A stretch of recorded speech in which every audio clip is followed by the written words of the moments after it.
Hola, muy buenas noches, bienvenidos sean ustedes a esta rendición de cuentas de la doctora Ángela María Robledo, representante de la Cámara por Bogotá. La doctora Ángela María Robledo ha sido destacada por la defensa de la paz y los derechos humanos. Llegó a la Cámara por Bogotá a hacer pedagogía política, legislativa y de la paz desde una práctica académica, aportándole voz a los que no tienen voz en este país. Su trabajo se ha centrado en la defensa por el cuidado de la vida, de la educación, la reivindicación de derechos de niños, niñas, jóvenes, mujeres y el empoderamiento de las víctimas de las violencias y las exclusiones. La doctora Ángela Robledo ha sido ya por 2 veces consecutivas reconocida como la mejor congresista elegida por líderes de opinión consultados por cifras y conceptos. Doctora Ángela María Robledo, muy buenas noches, bienvenida a la rendición de cuentas. Bueno, muy buenas noches a todos y a todas. Esta es la 16ª rendición de cuentas. Cada 3 meses me conecto con quienes votaron por mí, pero además con muchísimas más personas, para contarles cómo ha sido esta tarea de 3 años y medio en el Congreso de la República.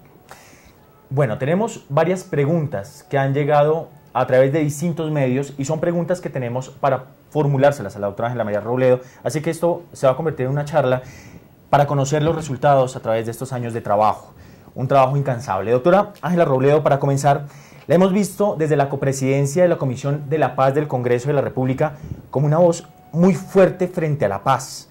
¿Cuáles son los mayores orgullos en este sueño que es clave para todos los colombianos, este sueño de la paz?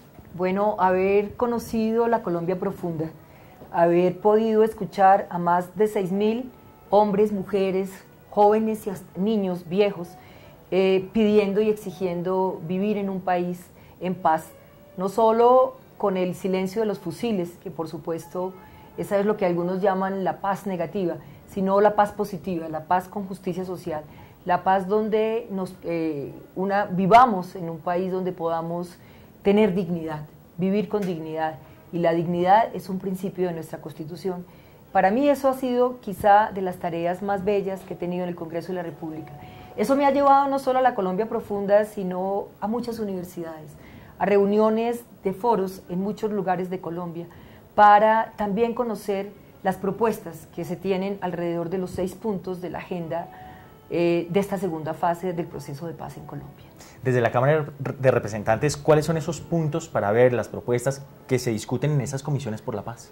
Bueno, hay que recordar que son 6 puntos: desarrollo rural integral, participación política, cultivos de uso ilícito, dejación de armas, condición, exigencias y derechos de las víctimas en Colombia, y por último todo el tema de verificación e implementación de esta segunda fase. Son 3 fases: la primera, que fue un proceso totalmente confidencial; esta segunda, que también lo es en la mesa en La Habana, pero que hemos ido teniendo información de los avances que hay sobre los 2 primeros puntos, desarrollo rural integral y participación política, que se han nutrido con muchos de estos trabajos y estas mesas que hicimos desde las comisiones de paz del Congreso de la República, con el apoyo de Naciones Unidas. Y en este momento, tercer punto de la agenda, lo que tiene que ver con usos de cultivos ilícitos. A lo largo y ancho de esta Colombia hemos escuchado propuestas, las hemos hecho llegar a La Habana para que sea claro y contundente que en La Habana no se está negociando el país, que no es verdad, que muchísimas de las propuestas que uno escucha a los negociadores de La Habana y las exigencias están aquí en Colombia. No hay que olvidar que tenemos uno de los países más desiguales del mundo, que tenemos una de las concentraciones de la riqueza más altas, que la participación política ha habido una total exclusión, y por eso el sentido de una alianza verde como la que tenemos en este momento, donde si bien yo rindo cuentas, también ha sido parte de mi trabajo, propiciar esto que puede convertirse en un frente amplio, una coalición política de muchas tendencias democráticas e independientes y que buscan un cambio en Colombia para que podamos vivir en paz. Doctora Ángela María, usted denunció un carrusel alrededor de la política alimentaria en el ICBF y ha estado muy pendiente de los avances de políticas de primera infancia. ¿Cómo ha avanzado? ¿Qué ocurrió? ¿Y en qué proceso está? Bueno, yo he sido una persona que he trabajado por el tema de la defensa de los derechos de los niños y las niñas desde hace mucho tiempo, desde que estaba en la Universidad Javeriana como decana. Luego en la Fundación Restrepo Barco creamos un grupo de infancia y de adolescencia que apoyó la reforma del código, lo que se llamaba antes el Código del Menor, hoy Código de Infancia y Adolescencia, una propuesta de ley que busca no solo que el Estado intervenga cuando se vulneran los derechos de los niños y las niñas, sino que en una tarea corresponsable de Estado, sociedad y familia podamos permitir que los niños y las niñas en Colombia tengan una vida digna. Pues bien, en ese marco y en esa tarea hice seguimiento desde que llegué al Congreso de la República sobre el tema de contratación de alimentos, una contratación millonaria que garantiza uno de los elementos fundamentales de los derechos fundamentales, que es la nutrición, y la nutrición tiene que ver con la posibilidad de desarrollo, de crecimiento, de desarrollo neurológico de los niños, de la posibilidad de crecer en medio de la alegría, con fuerza, con vigor. Pues bien, fruto de esos seguimientos, de mis debates, denuncié un carrusel de la contratación millonario con algunos congresistas involucrados presuntamente en esos mecanismos, digamos, de contratación irregular que impedían que los alimentos llegaran a los jardines infantiles, a los centros de desarrollo y a los colegios en Colombia. Pues bien, fruto de eso, la señora Elvira Forero tuvo que irse y de alguna manera logramos una mayor transparencia en la contratación de los niños, y también vía esa tarea he venido promoviendo de manera muy especial la garantía de los derechos de los niños y las niñas indígenas en Colombia, que están en muchos lugares en peligro de muerte. ¿Hubo demandas interpuestas? Si hablamos del tema del carrusel, ¿en qué van las investigaciones? Bueno, interpuse denuncias ante la Fiscalía General de la Nación, ante la Procuraduría General de la Nación y ante la Contraloría. Algo de lo que aportamos en Bogotá, sabemos que se abren ahora unos procesos de investigación, y le pregunto, y aprovecho esta rendición de cuentas para preguntarle a la doctora Sandra Morelli qué ha pasado con las denuncias que puse sobre el ICBF en la Contraloría, y también a la Procuraduría, a la doctora Ilva Hoyos, que también recibió la información y que no hemos vuelto a saber qué pasó en ese trámite, porque esos son dineros sagrados, pero particularmente sagrados son los recursos que se destinan para garantizar los derechos de los niños y las niñas en Colombia. Y además en un tema de alimentación, ¿qué ha pasado con la alimentación de los niños después de esta denuncia? Bueno, cuento que hay una mayor, control por parte de los interventores. En algunos lugares se han revertido las formas de contratación, se han entregado a las asociaciones de padres de familia como funcionaba antes de que llegara Elvira Forero, que genera mucho más garantía. Las asociaciones de padres de familia, ¿cómo no van a querer que los mejores alimentos y en las mejores condiciones lleguen a sus niños? En el tema de niñez indígena hemos logrado revertir totalmente el esquema de contratación para que estos niños y niñas puedan tener muchísimo más garantía, no solo en la cantidad de alimentos, sino en el tipo de alimentos y en que se respeten sus aspectos culturales. Pues bueno, vamos a seguir haciendo ejercicio de seguimiento y de control político sobre eso, que es solamente uno de los temas de niñez sobre los cuales me he ocupado de manera particular. Doctora, trasladándonos un poco de tema, unas propuestas para la construcción de leyes que permiten aumento de penas con el aplauso del público, y esto es lo que se denomina populismo punitivo, y usted está en contra del populismo punitivo. ¿Cuál es la propuesta? Sí, hay algunos autores, y acaba de salir un informe de la Comisión de Política Criminal, de la Comisión Asesora, que señala que muchos países se excusan de hacer políticas sociales y termina criminalizando la pobreza. Entonces, eso, por ejemplo, en el caso de los jóvenes en conflicto con la ley es algo absolutamente claro. Cuando nuestros jóvenes no tienen una jornada completa de calidad en las instituciones educativas, cuando nuestros jóvenes no tienen oportunidades de trabajo o no tienen oportunidades o ofertas culturales en los sitios donde viven, muchas veces se vuelven carnada de las bandas criminales. Bueno, en el Congreso de la República hay una tendencia muchas veces de resolver esto poniendo más cárcel, poniendo, como en el caso de lo que quiso en su momento Gilma Jiménez, poner cárcel para adolescentes.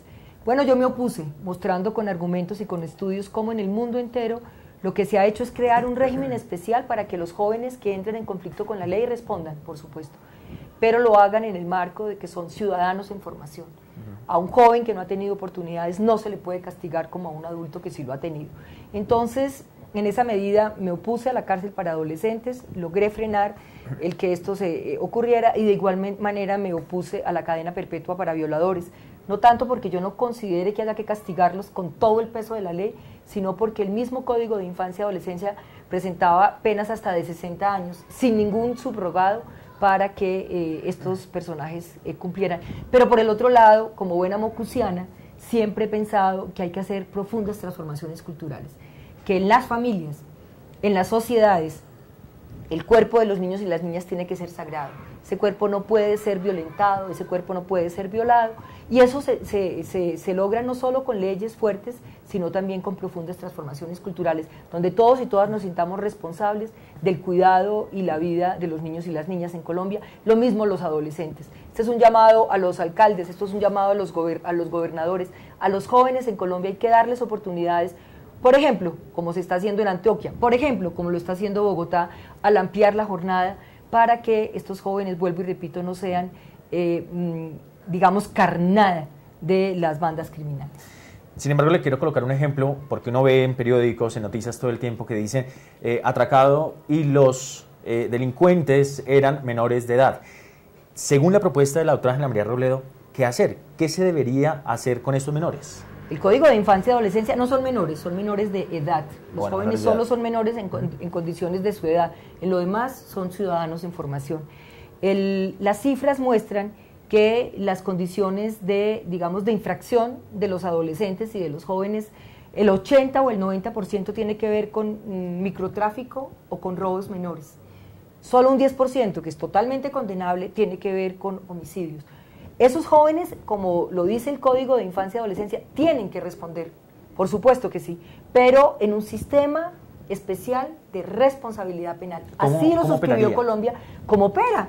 Son centros especiales donde los jóvenes tienen que ir, donde tienen acompañamiento, donde deben tener operación de salud, donde tienen que tener oportunidades educativas, donde tienen que tener seguimiento y acompañamiento de sus familias, y no encerrarlos, porque como ocurre en Estados Unidos, que prácticamente los dejan absolutamente aislados, eso no resuelve ningún problema. Aquí esos jóvenes son responsabilidad de todos.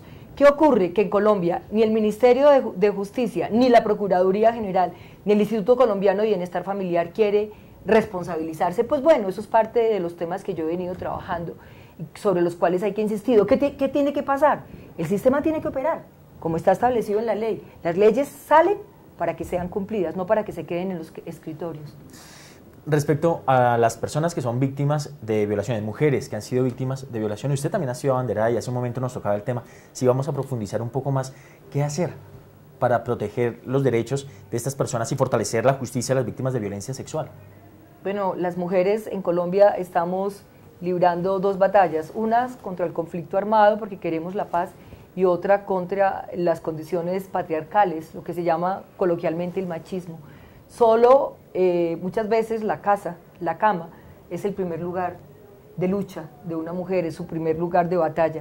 Pues bueno, ahí, ¿qué hay que hacer? Transformaciones culturales. Lo hicimos con Antanas Mocus en Bogotá, con un programa que se llamaba Desarmarnos con Amor, que logró en los primeros meses, en el primer tiempo, aumentar la denuncia y luego con un acompañamiento con comisarías de familia y una tarea en las escuelas, en los barrios, con los alcaldes locales, y eso se puede reproducir en otros lugares de Colombia, lograr transformar las relaciones entre hombres y mujeres. Y por el otro lado, ya en los territorios de guerra, un no contundente y total para que el cuerpo de las mujeres no sea territorio de guerra. Ahí hemos estado trabajando con el representante Iván Cepeda y con muchísimos colectivos de mujeres un proyecto de ley que ya va en su tercer debate, que esperamos salga el año entrante, que es una pieza de acceso a la justicia para que las mujeres víctimas de la violencia puedan salir de esta impunidad que es prácticamente del 98% y tener una pieza jurídica que les permita acceder a la justicia. Pero por el otro lado, el proyecto también tiene toda una tarea de transformación cultural, porque creo que en la guerra de sexos perdemos hombres y mujeres.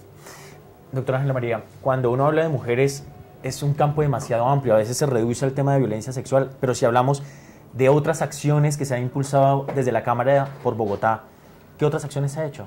Bueno, yo hago parte de la Comisión Legal de Mujeres.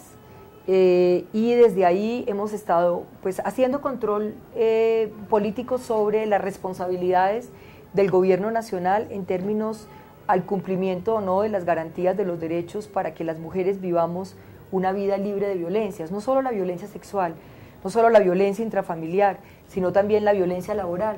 En Colombia las mujeres por iguales trabajos e iguales responsabilidades podemos tener un 25, 27% menos de ingresos, pero también la violencia política, porque muchas veces las mujeres no tenemos las mismas condiciones de acceso a la participación política. En esa línea participé en el proyecto y logramos incorporar 2 artículos que se llaman de acción afirmativa para que los partidos y los movimientos políticos se comprometan a trabajar en procesos de formación política y a apoyar a las mujeres para que vayamos a las listas y que no siga ocurriendo lo que desafortunadamente pasó en estos días, y es que muchas veces a las mujeres se les pone, digamos, como relleno en las listas porque los partidos políticos no hacen la tarea lo suficientemente bien ni con el suficiente tiempo. ¿Y cómo va el resultado? Bueno, las listas, al menos formal, tienen que tener el 30% de participación de las mujeres. Vamos a ver cómo nos va en las elecciones. Lleva 2 años funcionando la ley, no nos fue bien en los resultados pasados, pero vamos a seguir mirando cómo. Esto es una tarea de cambio cultural también, esto no son resultados de la noche a la mañana, pero bueno, como integrante de la Comisión de Paz salí a muchos lugares de Colombia haciendo pedagogía para animar a que las mujeres nos arriesguemos y hagamos transformaciones, no en la política, porque nosotros hacemos política, sino que vayamos a estos cuerpos colegiados. Como dice Michelle Bachelet, hoy presidenta electa de Chile, más mujeres en la política, vamos a cambiar la política. Un camino en transformación, indica eso. Es un proceso y hay que asumir más riesgos, pero también exigirle a los partidos para que hagan bien la tarea. Hace un momento nos daba ya unas puntadas de lo que se plantea en la siguiente pregunta, y es que usted ha sido abanderada en la niñez con indígenas, ha sido abanderada también en un tema de jóvenes en el conflicto. ¿Cuáles son sus mayores orgullos, metas logradas con otras poblaciones? Bueno, he trabajado muy cerca también de las víctimas de la violencia en Colombia, de este conflicto armado. Creo que ahí hemos hecho, por un lado, una sistemática visibilización de lo que las víctimas, hombres, mujeres, vuelvo y repito, jóvenes, personas mayores, exigen frente a sus derechos. Cómo hemos encontrado en las mesas regionales por la paz, porque ha estado muy atado a esa tarea que hemos hecho desde las mesas regionales por la paz, cómo hemos encontrado que si hay verdad, si hay memoria en muchas voces, las personas, las víctimas están dispuestas a perdonar, están dispuestas a aceptar que haya mecanismos de justicia transicional o de justicia restaurativa más que de odio. Y si hay reparación, también hay muchísimo más disposición y mucho más capacidad para el perdón. Están pidiendo muchas dosis de perdón. Pues quienes otorgan el perdón son las víctimas, pero si el gobierno pide perdón, si las fuerzas militares piden perdón, si las FARC piden perdón, si nosotros como ciudadanos y ciudadanas, quizá por nuestra indiferencia, por nuestra negligencia, pedimos perdón, estamos creando y fundamentando las bases de la convivencia. Sí, ese es quizá el legado también de Nelson Mandela, que salió a exigir verdad, que con sus rituales y todo su ancestro, digamos, de culturas negras, ayudó a tejer un país que, si bien tiene muchísimos retos en el tema económico, ha logrado que todas esas reivindicaciones de lo que significó ese apartheid no se devolviera en venganza. Yo creo que ese es el reto que tenemos nosotros, y ahí han estado nuestros foros, nuestros debates, el acompañamiento los 9 de abril, que quedó consignado como el día de reconocimiento de las víctimas, a escuchar sus voces y a permitirnos que entremos en contacto este país de la Colombia profunda que muchas veces no vemos desde las grandes ciudades. Esto parece muy engranado con los temas de la paz. Totalmente, pues es que es una de las premisas fundamentales. La 1448 pone de presente el valor que tiene el reconocimiento de las víctimas, pero además no solo verlas como víctimas, sino como ciudadanas en formación. Las mujeres en Colombia, yo digo, citando a una muy importante socióloga, transitan del dolor a la dignidad. Hoy en día, por supuesto, reclaman sus derechos, pero hoy en día son lideresas que defienden los derechos no solo de ellas y de su familia, sino de muchísimas colombianos y colombianas en Colombia. A lo largo de esta charla hemos escuchado en varios momentos que nos menciona el tema de educación. Si concentramos todas las acciones, los logros en temas, en materia de educación, ¿qué podemos mencionar? Digo que este gobierno se raja en el tema de salud, en el tema de educación, en el tema de justicia. En el tema de educación acompañamos la movilización de la MANI, o sea, Colombia entera las vio, cómo estos jóvenes estudiaron este proyecto que había presentado la señora Campo, que incorporaba el ánimo de lucro, es decir, toda esa racionalidad que hoy tiene al borde del colapso la salud, la quería incorporar en la educación pública, y ayudamos al hundimiento de ese proyecto. Y estamos acompañando un debate sobre la Universidad Nacional, que también en días pasados denunciábamos está despedazando. En enero del año entrante, en la sede de la Universidad Nacional, vamos a hacer una acción colectiva en defensa de la universidad pública en general y de la Universidad Nacional. Bueno, en el tema de la salud también, año y medio trabajando para erradicar un proyecto alternativo al que tiene el gobierno nacional. No fue considerado el 233 y radicamos ponencia negativa a este proyecto porque consideramos que no resuelve las venas rotas del sistema de salud, continúa la intermediación, las gestoras son una especie de EPS, se hace frágil la tutela y no se toca la cualificación y las condiciones de vida digna y de trabajo digno del sector de salud, y la quiebra de los hospitales públicos no tiene, digamos, resuelta su situación. Pero vamos de todas maneras a seguir trabajando en esa línea y no es que nos digan, porque a veces nos dicen mucha protesta y nada de propuesta. Nosotros sí tenemos propuesta, pero como mujer independiente y como mujer hoy en la oposición, porque la Alianza Verde ya no está dentro de la Unidad Nacional, tenemos también todo el derecho a hacer debates de control político y de señalar dónde están las grandes carencias de este gobierno del presidente Juan Manuel Santos. Si bien apoyamos la paz, con todo, consideramos que hay una enorme deuda con las políticas sociales en Colombia.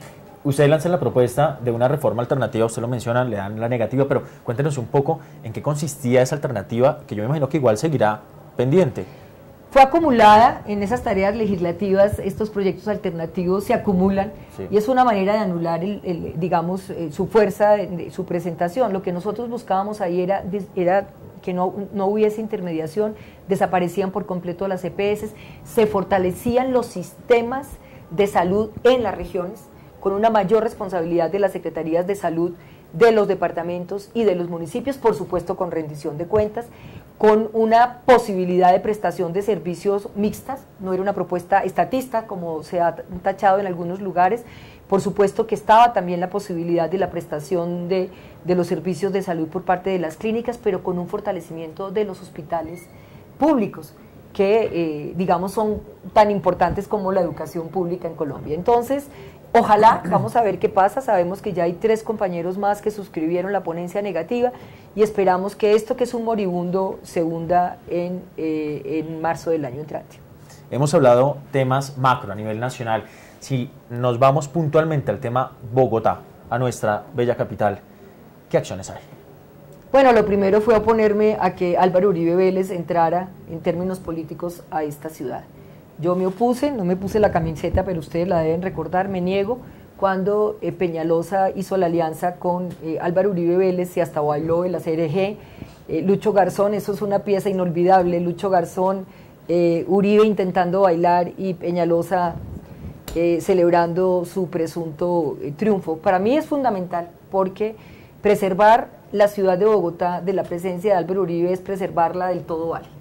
Y la ciudad con todos los problemas que ha tenido, pero eso fue fundamental.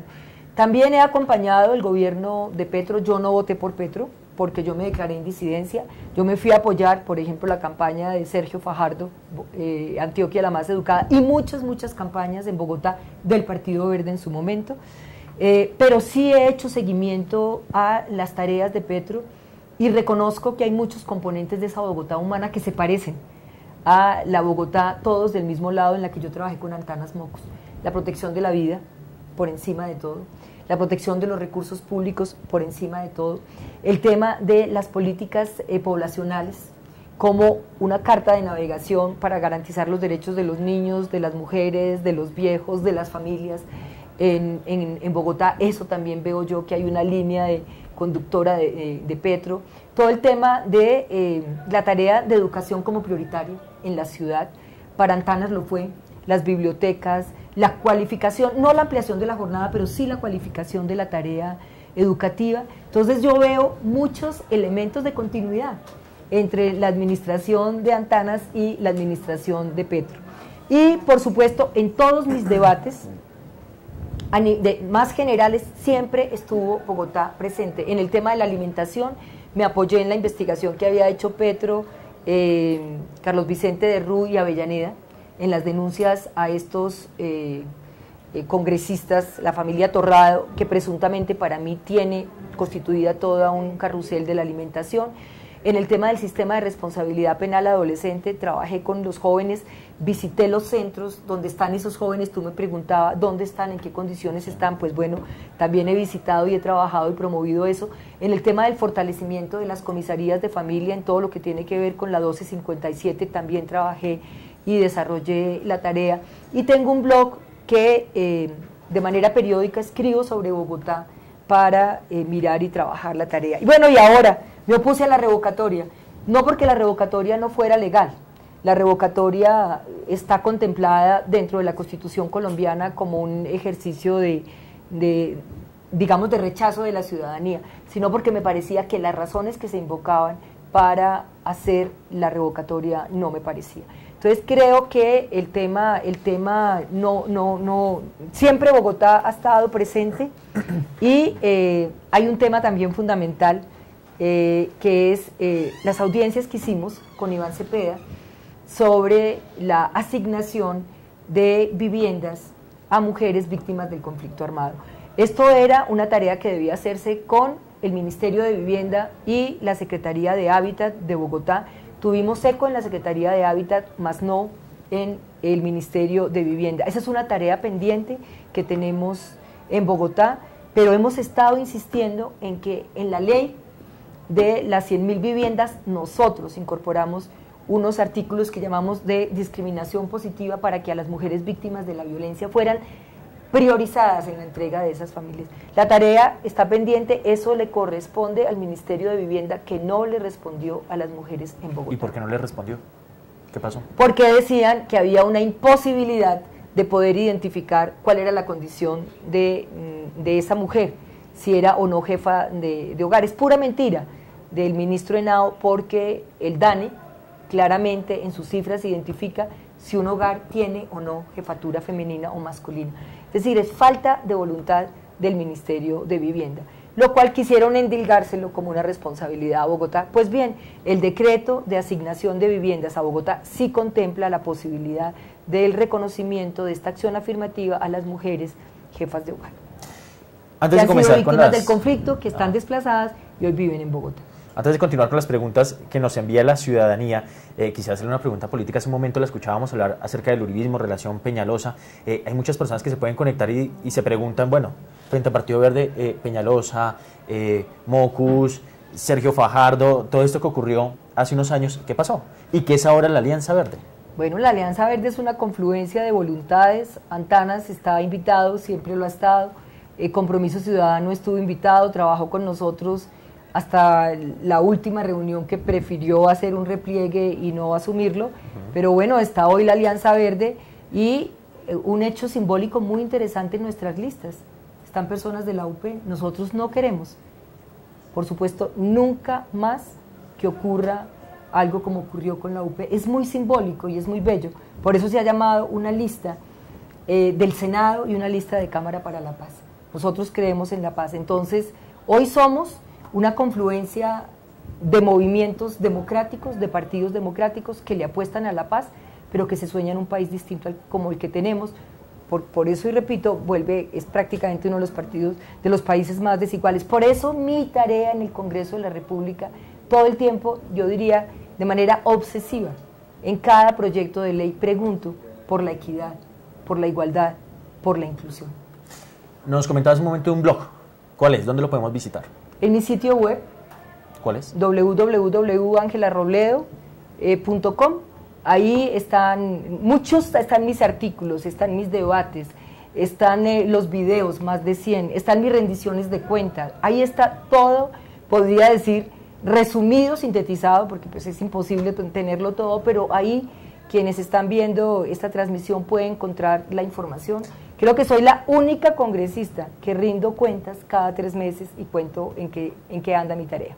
Y a través de la cuenta Twitter, me imagino que también se pueden contactar con la doctora Ángela María Robledo. Tengo muchísimos, no lo recuerdo, está ahí en el sitio web, está toda la información. Es @Ángela M. Robledo, ¿me confirman? Sí, @Ángela M. Robledo, ahí se pueden comunicar. Y a través, vía Twitter, llegan varias preguntas que se las voy a trasladar. @Gerben nos pregunta, ¿cómo y cuándo se va a tumbar la ley 100 de 1993 o a reformar el sistema de salud? ¿Se podría hacer un referendo? Sí, en el referendo por la paz podría quedar involucrada una pregunta sobre el tema de la ley 100. Eso es totalmente posible. Esta ley, la que radicó el gobierno, que es la 210 de ley ordinaria, se suponía que era una posibilidad de terminar los problemas de la ley 100, pero yo no le veo a este gobierno voluntad política para acabar la ley 100. Si uno oye al ministro Gaviria dice que la ley 100 tiene una enorme ventaja y es haber logrado una cobertura muy significativa en el tema de salud. Lo que nosotros le hemos dicho es que tener un carnet no significa en Colombia acceder a la salud. Luis Enrique Sánchez pregunta, ¿cree que en el 2018 por fin el pueblo colombiano tendrá un mandatario que defienda salud y educación? Lo pone lejos, ¿no? 2018. Muy lejos, yo pienso que en el 2014, por eso no a la reelección y ojalá podamos tener un candidato o una candidata que nos pueda ayudar a la paz, por supuesto, pero que de verdad se comprometa con cumplir la Constitución, porque Santos no lo ha hecho. Y menos Uribe, no hay que olvidarse, los 8 años de Uribe fueron los años del todo vale, que ahora Álvaro Uribe Vélez no venga a posar de garante de los derechos humanos. Luis Carlos Jiménez nos pregunta, ¿cuántos proyectos presentó en esta legislatura y cuántos fueron aprobados? He presentado 24 proyectos en todo el tiempo, año y medio, 3 años y medio, no es tan fácil aprobarlos, porque nosotros venimos de la oposición. Sin embargo, el proyecto del cual me precio, que va en su camino, que todavía no estaba adelantado, lo decía, es el de violencia sexual contra las mujeres. Pero también yo he sido muy crítica frente a la cantidad de leyes que se radican y que muchas veces se superponen. Aquí lo que yo siempre he propuesto es armonizar la cantidad de leyes. A uno no lo pueden seguir evaluando por el número de proyectos que presente, es por la calidad de los proyectos y porque verdaderamente se trasladen de los escritorios al territorio y mejoren las condiciones de vida. Si bien tengo un número significativo, por eso vuelvo y digo, hay que mirar qué tipo de proyectos, cuál es su calidad y cuáles son los problemas que busca resolver.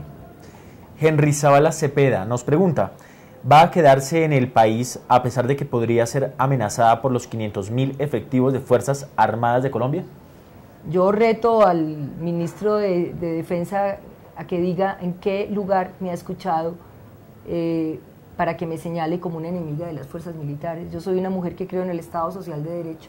Lo que pasa es que consideré bastante inoportuno, y no solo eso, sino inconstitucional, ampliar el fuero militar. El fuero sigue vivo, nosotros no acabamos con el fuero en esta demanda que presentamos con Iván Cepeda y con Germán Navas y algunas organizaciones nacionales e internacionales.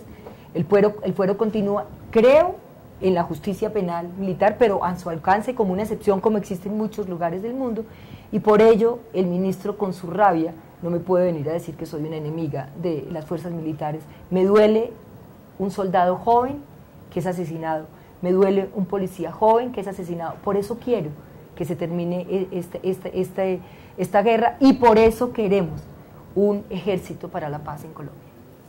Andrés Faxini Acuña nos pregunta, más allá del control político, ¿qué procesos piensa adelantar para revitalizar los dos ejes fundamentales, salud y educación, en el crecimiento del país?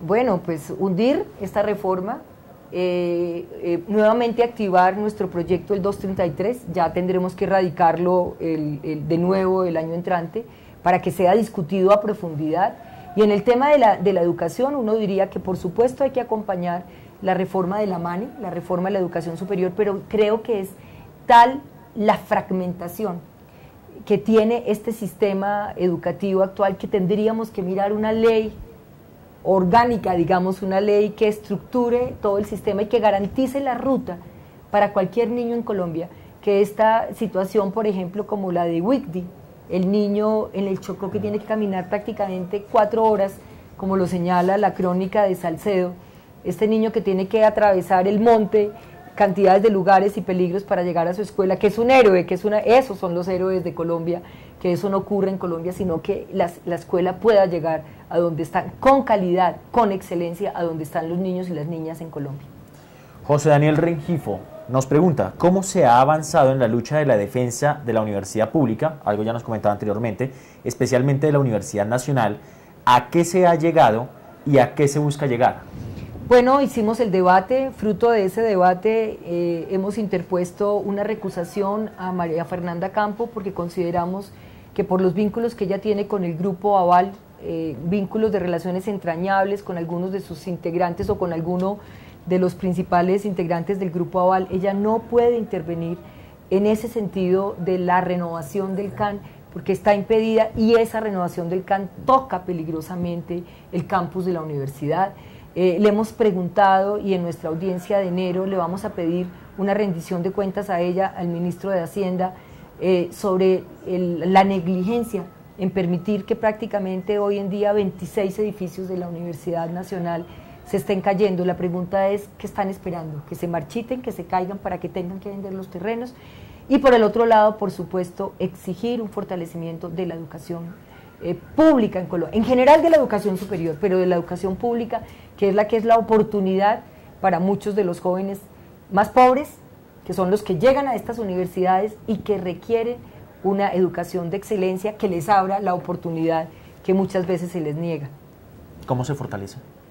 Se fortalece con mejores recursos, con traslado presupuestal, menos plata para la guerra, más plata para la educación y la salud. Tenemos cerca de 30 billones para la guerra y menos recursos para la educación y para la salud, fortaleciendo las comunidades educativas, haciendo que la universidad se abra, que la universidad para un estudiante pobre no sea que llegue, como hemos visto en estadísticas, que no permanezca allí, sino que tenga que retirarse porque tiene que asumir responsabilidades económicas, que haya programas que les permitan a estos jóvenes que pueden traer déficit de capital cultural y que la universidad los pueda retener, les pueda dar oportunidades, mejorando los sistemas de bienestar universitario, como lo están pidiendo los jóvenes de la MANE, y por supuesto fortaleciendo una red de universidades públicas que no compitan, que cooperen, que sean solidarias entre ellas. Alba Marina Grisales pregunta, ¿qué piensa de los salarios tan altos de los congresistas? ¿Propondría rebajar los salarios de ellos? Hemos dicho que quizá el país se va a ver abocado a revisar los salarios no solo de los congresistas, sino de los altos magistrados, de los procuradores delegados, que prácticamente tienen un salario cercano a lo que se gana un congresista. La Procuraduría, a propósito de todo esto que ha ocurrido, nos recuerda que tiene cerca de 720 procuradores delegados que pueden ganarse entre 15 y 20 millones de pesos, cuando el salario mínimo ahorita se está peleando por 20, por 30 mil pesos de diferencia. Pues yo creo que va a llegar el momento en que se aplane, se cierre esa brecha tan grande. Yo lo he planteado en el Congreso de la República y quizá eso va a ser parte de lo que vamos a tener que revisar. Eso no quiere decir que uno como congresista no tenga derecho a ganarse un salario digno, un salario adecuado para poder cumplir sus tareas, para poder hacer estas rendiciones de cuentas, para poder pagar estudios o asesorías cuando se requiera, porque esta tarea cuando se hace bien es una tarea compleja, pero sí creo que no puede mantenerse esa diferencia tan grande y eso lo hemos venido planteando. Eso no es un asunto de oportunismo electoral, eso lo hemos venido planteando en el Congreso de la República algunos congresistas. ¿Y cuál es el ambiente en el Congreso al respecto? No, pues creo que es muy difícil, no creo que sea posible, quizá no se deba hacer desde ahí, quizá haya otro espacio de una reforma a la Constitución que ponga unos topes de diferencias de rango entre lo que es un salario mínimo y lo que es lo que significan los salarios más altos de los funcionarios públicos. Siguiente pregunta la envía Maritza Acevedo. ¿Cómo puede aportar la ciudadanía para hacer de Colombia un país mejor? Como lo dice Mujica, lo más importante que ocurre en el mundo, yo diría, es este proceso de paz en Colombia. Pues creo que hoy en día lo más importante es lograr un apoyo a este proceso de paz. Sabemos que es difícil, sabemos que no hay confianza, sabemos que el gobierno de Álvaro Uribe Vélez logró posesionar a la guerrilla como los únicos enemigos, como los únicos guerreros, cuando sabemos que están los paramilitares, los mismos parapolíticos, son una especie de guerreros, muchas veces desafortunadamente algunos integrantes de las fuerzas militares. Yo pensaría que el mejor proyecto, la mejor tarea es apostarle a este proceso de paz, no de manera ciega, a la paz hay que llegar con los ojos abiertos, pero si esto arranca por la casa, en los diálogos del comedor, en el tinto que compartimos con nuestros hijos, con nuestros vecinos, si podemos tratar de entender qué ha significado estos 50, 60 años de guerra y cerca de 100 años en el siglo XIX, estas han sido guerras inconclusas, guerras eternas, si logramos desanclarnos de lo que significa vivir en una guerra y imaginarnos un país en paz, yo creo que eso sería el apoyo, y eso arranca por cosas absolutamente cotidianas. ¿Cómo? Desactivando la violencia en nuestras casas. ¿Cómo? Desactivando la violencia y los mensajes violentos de los medios de comunicación.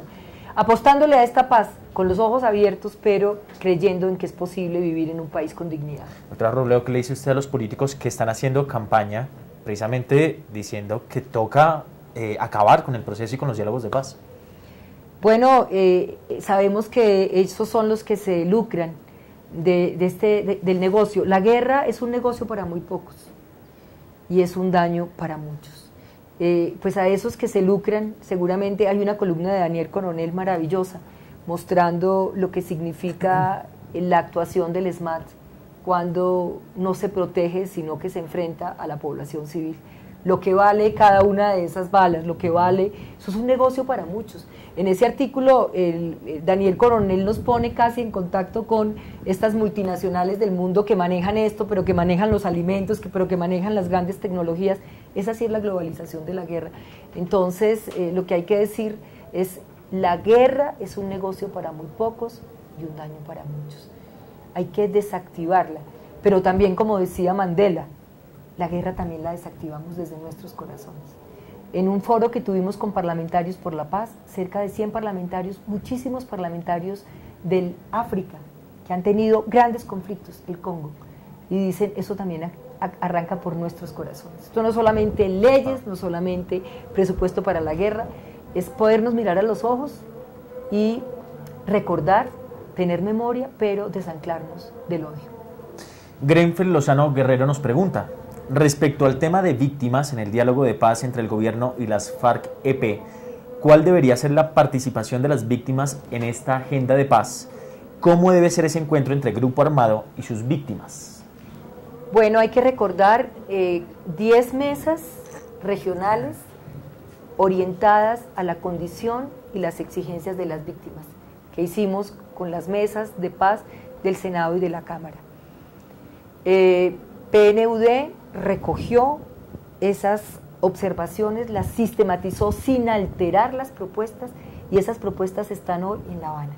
Pero también hemos exigido que un grupo de representación de víctimas, de mujeres, de hombres, de viejos, de todas las víctimas de las FARC, de los paramilitares, de las fuerzas militares, estén en La Habana, para que allí, mirando a los ojos a quienes han sido sus guerreros, a quienes han sido sus victimarios, se le dé un apoyo a la paz y ellos tengan la oportunidad de pedir perdón. Ya hemos oído en algunas declaraciones de Catatumbo y de Iván Márquez que de alguna manera, poquito a poquito, han ido dando esas señales. Pues necesitamos mucho más generosidad de las FARC. Pero aquí no solamente, por supuesto, las FARC tienen que pedir perdón, claro que lo tienen que pedir. Aquí también, en muchos casos, el ejército colombiano, con la muerte de nuestros jóvenes, en los mal llamados falsos positivos, también tiene que pedir perdón. En lo que ocurrió con el joven grafitero, que no muere en el conflicto armado, pero muere en la calle y se le quiere transformar en un atracador. Bueno, aquí hay muchas penas y aquí hay que pedir perdón, y nosotros, vuelvo y repito, por tanta indiferencia, por aquí vivir tan cómodamente en nuestro confort y olvidarnos que la guerra allá en esos territorios todos los días cobra víctimas. John Mejía Anaya nos envía la siguiente pregunta: ¿se puede hacer cultura ciudadana desde el Congreso? ¿Cómo las leyes pueden cambiar comportamientos? ¿Y qué opina del aumento de penas e imposición de ellas para nuevas conductas? Pues digo, el populismo punitivo es una manera de evitar los problemas severos de una sociedad. El ponerle a todo penas desmedidas, incluso hay investigaciones que muestran que no es tanto las penas desmedidas lo que funciona en la justicia, sino la justicia oportuna y en su momento. Y que nunca se pierda la condición de que un delincuente puede tener remedio, como diría Antanas Mocos. Creo que, de todas maneras, ¿qué hacemos? Bueno, creo que hacer pedagogía de la ley, salir a tantos lugares de Colombia, con este grupo que yo llamo como una caja de herramientas de leyes que garantizan la vida de niños, de jóvenes, de viejos, de víctimas, para encontrarme con funcionarios, con colectivos, para conocer sus opiniones, para en muchos casos ponerlos en contacto con los derechos que tienen. Eso es para mí hacer cultura ciudadana, pero también eso es para mí hacer cultura política. Y siempre esos tres movilizadores de Antanas, ley, moral y cultura, están en muchas de las propuestas de lo que yo creo que hay que hacer desde el Congreso de la República. Por ejemplo, hacer pedagogía para la paz.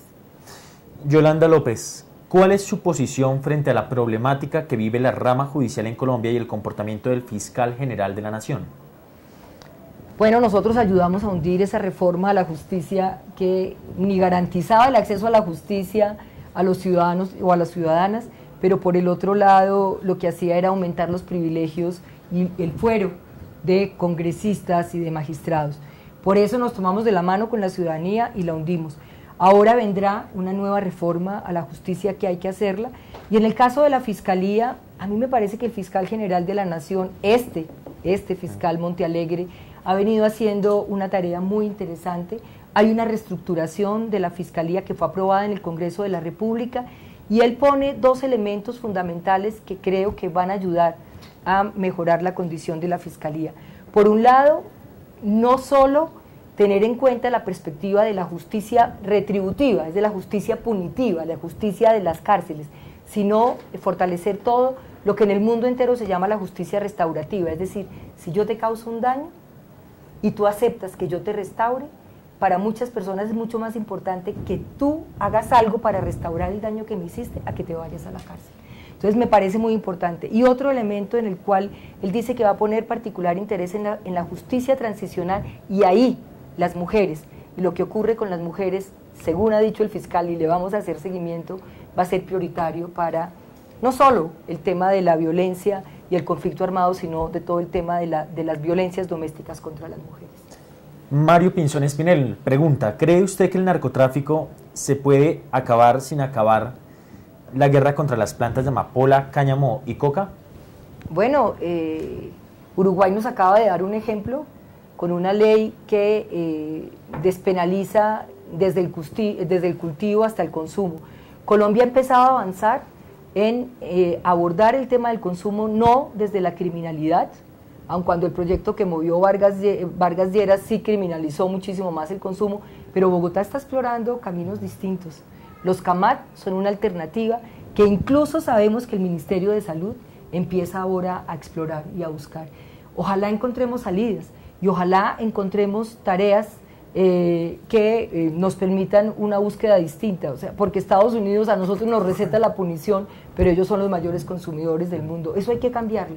Sé que es complejo, sé que es difícil, pero bueno, hay que ver, tercer punto de la agenda en La Habana, a qué acuerdos vamos a poder llegar. Yo creo que esto tiene que buscar salidas alternativas, porque, por ejemplo, una situación como la del Catatumbo, donde hay un grupo de familias que se han visto prácticamente obligadas a el cultivo de usos ilícitos, porque no tienen ninguna alternativa. Esto no puede seguir manejándose con fumigación. Aquí tiene que haber alternativas, y sabemos que en los diálogos con el Catatumbo esto es una de las propuestas y de las reivindicaciones de los campesinos.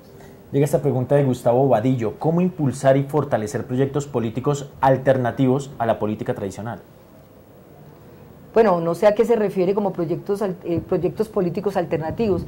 Hay ahora, en el Congreso se dice que una reforma política no se le niega a nadie. Creo que cada que hay un periodo legislativo, a nosotros nos tocó una reforma política. Dentro de esa reforma política incorporamos el tema de buscar que más mujeres y jóvenes participaran en la política. Pero creo que más que seguir haciendo proyectos políticos, lo que Colombia tiene que hacer y exigirle a este gobierno y a otros gobiernos es que se mantenga la pluralidad democrática. Con ese umbral que tenemos, los partidos independientes y los partidos de la oposición nos vemos francamente, digamos, amenazados con poder seguir subsistiendo. Y eso no es que nos digan los partidos tradicionales, no, es que ustedes tienen que unirse a hacer la tarea mejor. No, no, no, no, no. Aquí hay que fortalecer y abrir espacios y oportunidades para nosotros, pero para los grupos étnicos, pero también para los movimientos independientes. Este es el segundo punto de la reforma y del proceso de La Habana, que no es solo con las FARC. Nosotros también desde aquí queremos exigirle a este gobierno que cree condiciones para que la pluralidad democrática, que fortalece la democracia de cualquier país, sea una realidad. Santiago Sierra pregunta: ¿la Alianza Verde contará con candidato presidencial? ¿Qué proyecto de ley impulsado por ustedes actualmente una ley? Bueno, varios proyectos de ley. Nosotros le hicimos una reforma a la 1257, donde la violencia intrafamiliar se volvía desistible. Lo impulsamos con las mujeres y lo logramos sacar. Está nuestro proyecto de víctimas de la violencia, que está prácticamente a punto de ser ley.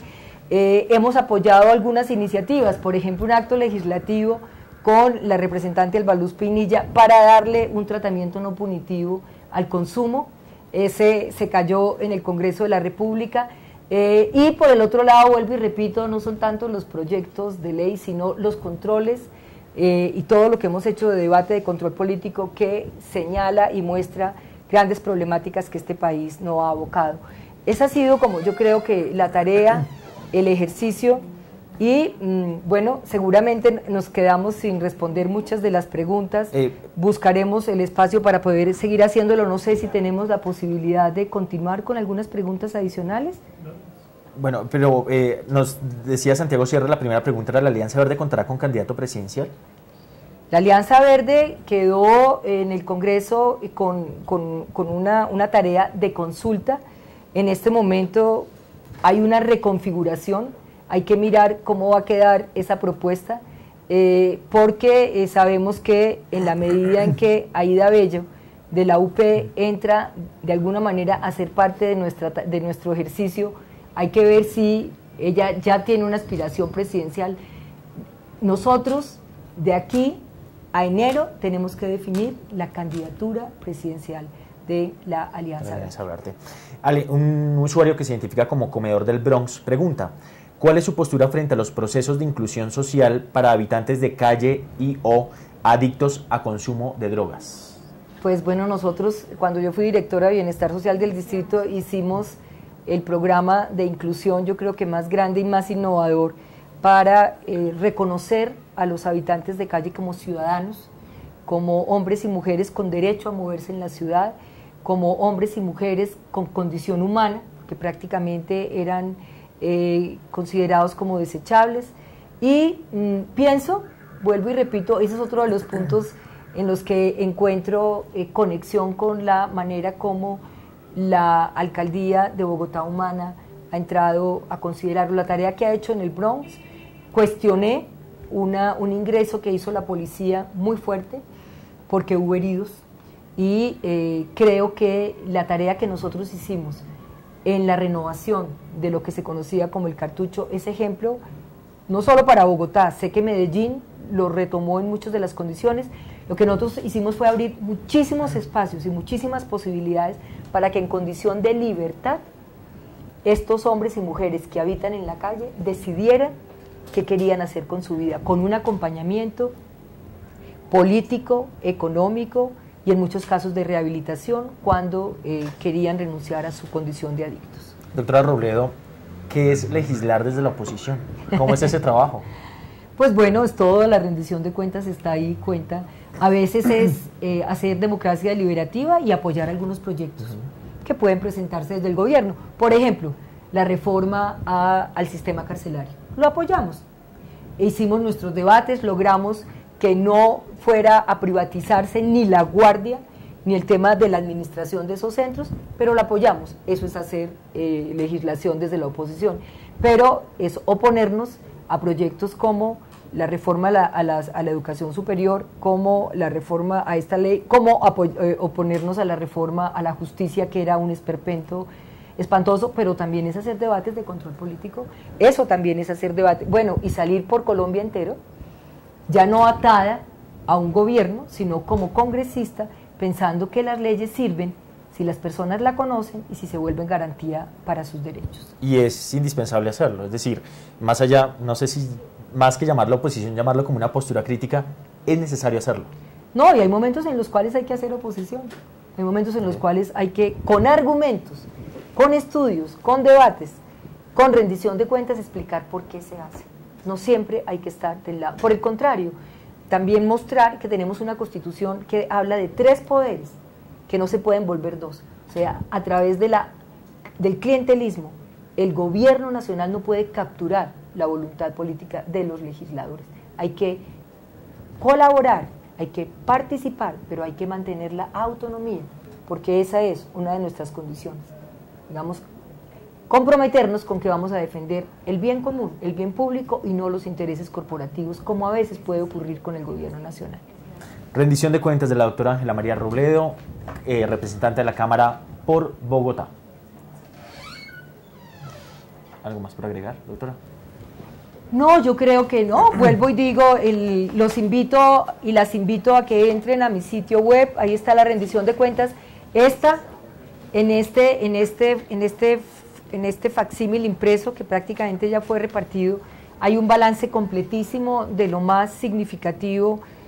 Esto fue a 3 años, hoy a 3 años y medio, y bueno, yo les diría, invitarles a que si sienten que he cumplido con la tarea, voten por mí. Soy la cabeza de lista a la Cámara de Representantes por Bogotá. Me he ganado esta tarea, tú bien decías, durante 2, es decir, he sido considerada la mejor mujer congresista, que no es fácil, en una tarea que no es fácil, y bueno, quiero seguir trabajando por la paz de Colombia y por la paz en Bogotá. ¿Qué número es?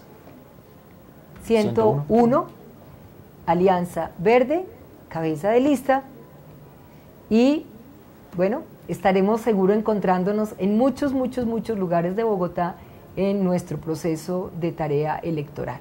Vamos con un hombre maravilloso en el Senado, Antonio Navarro, vamos con Claudia López, bueno, y vamos con 18 candidatos de la lista por Bogotá, donde vamos a esperar competir cooperando como nos enseñó Antanas Mockus en la Ola Verde.